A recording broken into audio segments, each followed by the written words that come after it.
You unlock this door with the key of imagination. Beyond it is another dimension. A dimension of sound. A dimension of sight. A dimension of mind. You're moving into a land of both shadow and substance, of things and ideas you've just crossed over into the old world. So that intro was actually an idea I got from Peculiar. He made a comment on my last video about me narrating a Twilight Zone episode. It was a lot of fun to make and something I wouldn't even have thought about had he not said that, so thanks for the idea. I'd just like to address something from the previous video. When I was filming that, it was in the middle of the invisible painting bug, so a lot of footage of the hallways was pretty bland, but I assure you I'm not that boring when it comes to decorating my bases. To follow up the tower, I'm going to be doing a little mini-series where I tour all of my major bases throughout the years. This one in particular is kind of special to me because it's modeled after the house I grew up in. You'll find this one on the wiki under Keith's house. If you didn't already know, that's my real name. Keith. So why did I change bases anyway? Well, there came a point in the early days of the world when players started moving away from the spawn area. The world seemed a lot bigger then, despite it not even being an infinite map at the time. So when they came over here and started putting together that, it felt like they were on the other side of the planet. In reality, it was less than 500 blocks. But there's an article on that. You can read more about it if you want. Anyway, for the exterior of the house, I decided to go with oak wood and cobblestone.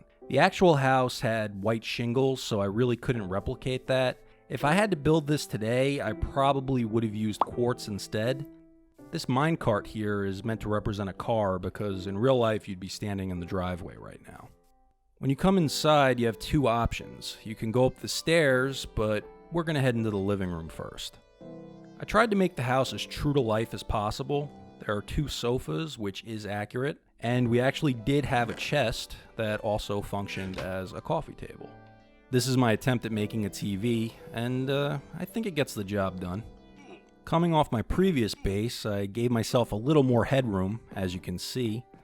Heading into the kitchen is where I had to make some adjustments. In real life, this is where the refrigerator would have been. Then there was this additional wall. That was a little too restrictive, so I got rid of the wall and just left it as an open area. So this would technically be the dining room. Here's the table. This is supposed to look like a cabinet, but I probably should have just used bookshelves. I think I just wanted to break it up a bit. Now this room is almost completely inaccurate, with the exception of that door. That door is in the right place. In real life, this was a bedroom, but for my purposes, I turned it into kind of like a library. It has a skylight, which definitely wasn't there in the real world. And I used red wool blocks for the carpet because carpet wasn't a thing yet. This room back here, which was actually a bathroom, serves as a way of getting up to the roof. Why you would have to come up here, I don't know, but I thought it was cool at the time. You'll see a few of these rooms around. These are just closets. I just threw a chest in them for added storage. Then this would have been a bathroom.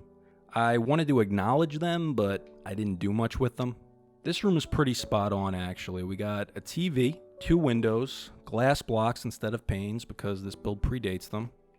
The next room is actually the master bedroom of the house. This one is pretty accurate as well. We got a TV, a few chairs. This room had a pretty big closet in real life, so I used two doors instead of one. Then if you head down the stairs, you'll find yourself in the basement. There's a room to the right here that was kind of like a makeshift bedroom. You can see some of my failed attempts at trying to make different looking furniture. This main room was all storage. In real life, it probably would have been filled with crates of different holiday decorations. This is something I tend to do a lot. I really like the look of the nether kind of bleeding into the overworld. You'll see it a lot with other builds I do, but this is an early and honestly poor attempt at it. Here we had another little storage area. Then right next to that is the laundry room, which I decided to make into an additional crafting room. This was the boiler room for the house, so I decided to throw a few furnaces in here. Then this I noticed while I was filming for this video. I guess I was planning some kind of secret room here, but I have no memory of what this was going to be. There's a door here to the left that will take you to the backyard, but I'm going to skip that for now. Now there's another door here. This was actually the entrance to my secret storage room. The benefit of this house compared to the tower was that with an underground storage room, I essentially had an unlimited amount of space. That's good and bad because I went a little overboard with it. I cleared the chests out of here a few years ago and relocated everything. It's just an empty shell of what it once was. And that, well, that's a story for another time. So I'm back at the entrance now, and the last part of the house itself is the upstairs. First room up the stairs would be another bathroom, but I made this one into a crafting room. That way there's a place to craft on each level. Here we have another bedroom. This room is pretty accurate, except there should be a TV here, but I think I was trying to avoid blocking the window. Then if we leave the room and come across the hall, we'll arrive at my favorite part of the house, which is my bedroom. And again, there should be a TV here, but I didn't want to block the window, and this is my horrible attempt at making a desktop computer. But I know I put the torch there because that's where my lamp was at the time. Finally, we've arrived at the final part of the house, the backyard. And this, I'd say, is about 50% true to life. The first noticeable absence is that there should be a tool shed right there, but I think I decided against building it because it would have cluttered up the yard too much. There was a garden, just didn't grow sugarcane. And there was a pool at one point, although it was above ground and wasn't full of fish.